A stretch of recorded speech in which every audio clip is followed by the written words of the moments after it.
Alright, so the last few episodes I've done a bit of a time-lapse kind of video with commentary. I'm not doing that this time. As you can see, we're building live.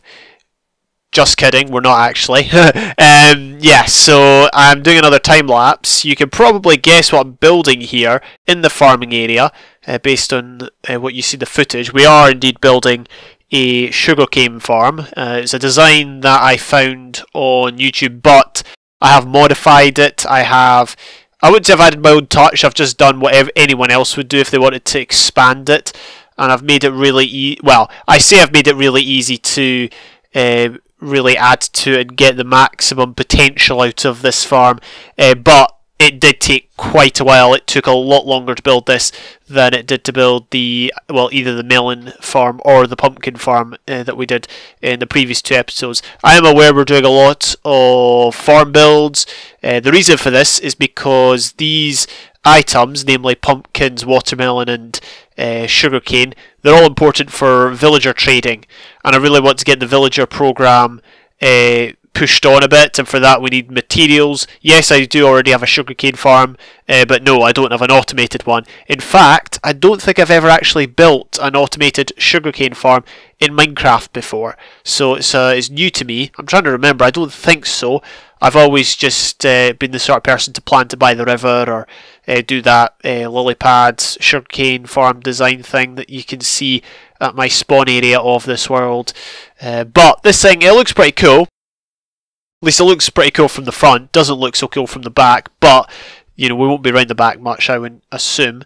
It does obviously make the world a bit more laggy, but it doesn't run 100% of the time, in the sense that, okay, the sugarcane is growing, but there's not pistons going on a loop or anything like that. It relies completely on observer blocks. I got the name right for once. Usually I forget the name of observer blocks. I always call them something else, but I got them right that time. But the observer blocks are obviously the ones to activate the pistons to harvest the cane, and so that will enable us to get hopefully a relatively stable source of the material. The one downside is that the pistons will only be activated when one of the 8 sugarcane plants grows to its fullest height. So in theory, you're not getting as much as you would if all sugarcane were grown to their maximum height. But that's, you know, you just have to sacrifice efficiency for efficiency, believe it or not. I wouldn't say it's efficient, but it's better than, you know, running it off a clock or obviously doing it by hand. So we should have at some point a good supply of paper which we can trade with the villagers that we have got, because I'm still trying to figure out which villagers have trades that we will want to keep around, which ones are less useful.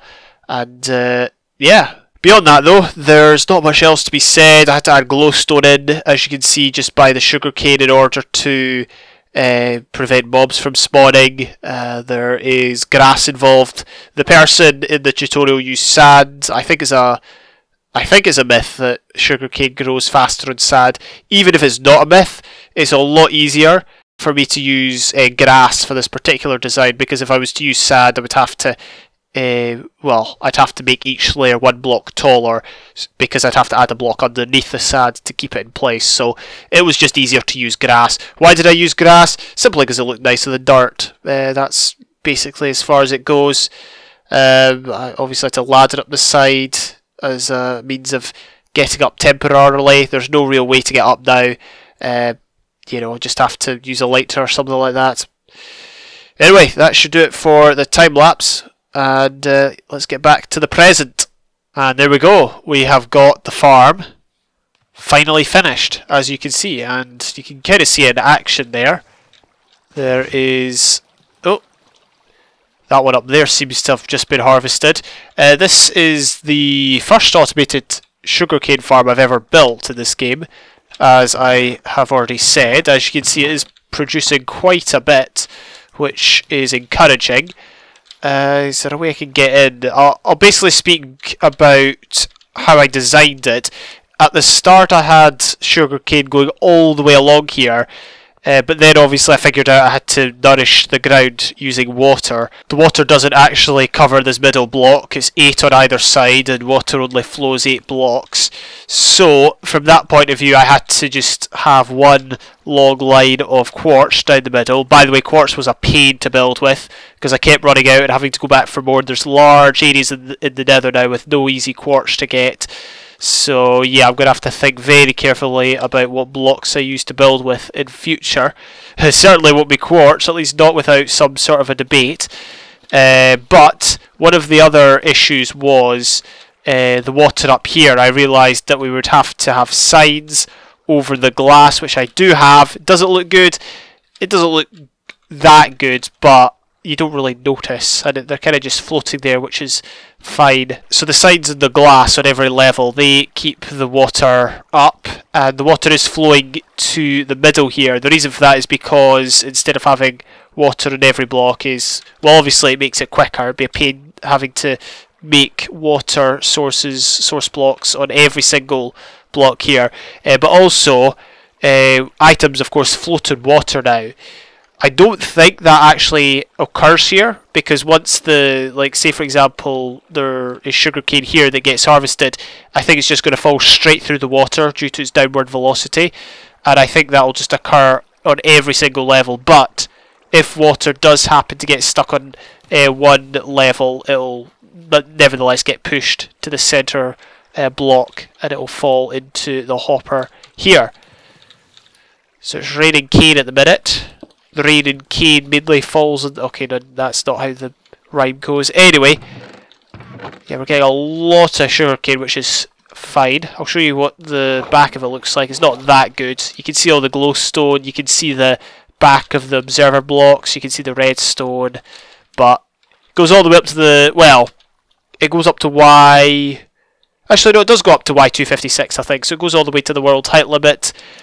And I've no idea what the numbers are in terms of the number of sugarcane plants, the number we're likely to get per harvest, but it's going to be a lot. The thing is, it's efficient only because of how big it is. One of the inadequacies of it is sometimes when the cane is harvested, it ends up on the platform here, which it isn't so good. I mean, most of it falls, but some of it doesn't. And I was going to counter that by putting some dropper hoppers in a minecart, that's what they're called. I was going to put them underneath the grass here, so that it would fall into the grass, get collected by that. But then the obvious issue is, where does it go? Because then I'd have to have you know, a real hopper under the hopper minecarts to collect it from the hopper minecarts and then transfer it off, and by that point it would be worth it because we'd have less rows and it wouldn't look so good.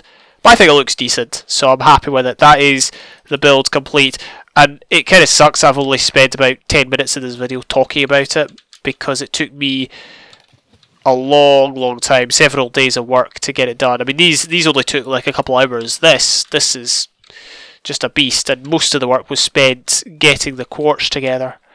I think in future, if ever I go to collect quartz, I'm just going to take a Fortune 3 pickaxe. I'm still using the old tactic of take a Silk Touch and then Fortune 3 it later, which was obviously more useful at a time when we didn't have shulker boxes, and so you can carry more on you, whereas now that's not a problem because we do have the alternative storage. Since I spent a long time on this, we're going to go and test out the villager trades. We're going to use our produce and we're going to see if the villagers are going to give us anything good. It won't take too much because I do want space for emeralds and other things like that. Right, here we go. We're going to craft ourselves some paper. We do have some cartographers around. We've got some librarians around. The librarians are obviously the target because they are book trades. This guy's only selling Proj 1 for 9 emeralds, so it's not a good deal. But we can hopefully unlock some other interesting trades with the paper we've got now.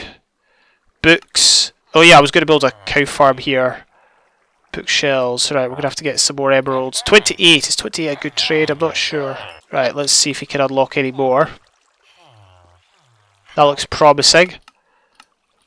2 written books for 1 emerald. 12 for a clock. And he's locked. Is he going to give us any more? Doesn't look like it. So we're stuck at the glass. Let's get some glass then, why not? Hey, there we go. Seems to have worked. So, we got the glass and then we got... Oh, fire aspect, just for 16. Oh well, so that's... Wait, is that... Surely doesn't have any more. There's only 2 book trades. Yeah, there's only 2 book trades. And that's cleric. Here we go, here's a cartographer. Let's see what this guy unlocks. Would be useful to have a map or so, or something like that. A map for exploration. Let's get some more, and let's sleep the night away while we can. What we really need is a farmer villager, because that will allow us to trade a lot more empty map. I'd rather not trade for that. It's 9 emeralds, bit of a rip-off. Ah, alright, that trade locked. I think we're going to have to go all out and build a compass. Or trade 8 emeralds for an empty map. I'd rather go down the compass route. Alright, let's trade in a compass. See if he unlocks his other trades. Oh, hello. I think my game's crashed. Oh, there we go. Yep, he's reset. And he's opened up more trades so we can get an ocean map or a woodland map. Is there any other trades beyond that? I don't remember. Anyway, I'm satisfied with progress, so let's pick up all of this and move on. Alright, is this a cartographer? No, this is a librarian. We'll spend some time trading with him. There we go. See if we can get a better book trade than Punch 1. Alright, final book trade has been unlocked. And it's Protection 3 for 26. Interesting stuff. Anyway, moving on. Is this our final one? I reckon there's a gap here. I reckon that must have been a nitwit villager. Let's see. This is a cartographer. They don't really trade much that's useful, do they? Unless there's something beyond their current trades, although I doubt it, because the main feature is you get the exploration maps. Oh, we've had a crash again. It seems to be crashing whenever I trade with villagers. What if I'm going to get kicked out? Resetting the game worked last time. Alright, that seems to have worked. We seem to have got our other trades as well. Wait, that's 21. Wait, oh, hang on. Ooh, I've got rolled back, haven't I? Yeah, I've got rolled back here. That is interesting. This guy might have a different trade. So since the game got rolled back, this guy's now offered me 5 glass for 1 emerald instead of 4. What's he going to give us on the book? Ooh, that is a blooming good trade, that. Channeling for 9 emeralds. See, in the Collect It All series engine I did, it took us ages to get channeling. We can now get it straight off of a villager just for 9 emeralds. That is a bargain. That is a blooming good bargain, that. Right, I'm just going to... Wait, hang on. I was going to stay and trade paper, but it's probably smart to trade paper with the one who's got the least paper for the most emeralds. Okay, it's definitely this guy over here. Oh, there's actually more. I didn't realise. So instead of fire aspect, or as well as... Oh, look at that! Oh, what'd you know? We managed to get a mending villager. Ho ho! I don't know how rare that is, because this is the second mending villager I've had in a survival world. And I know Patna had one. That is actually double decent. Then there's also a name tag one for 21 emeralds, but we've actually got a mending villager. Oh, wicked! Right, so we've got a channeling villager and a mending villager. We need to keep an eye on these guys. I need to process all the villagers downstairs as well. So the idea is that we've got farms here that don't just provide for our world, but also for trading with villagers. That's the idea here. And then we can figure out which ones we want to keep and which ones we, well, want to use for something else.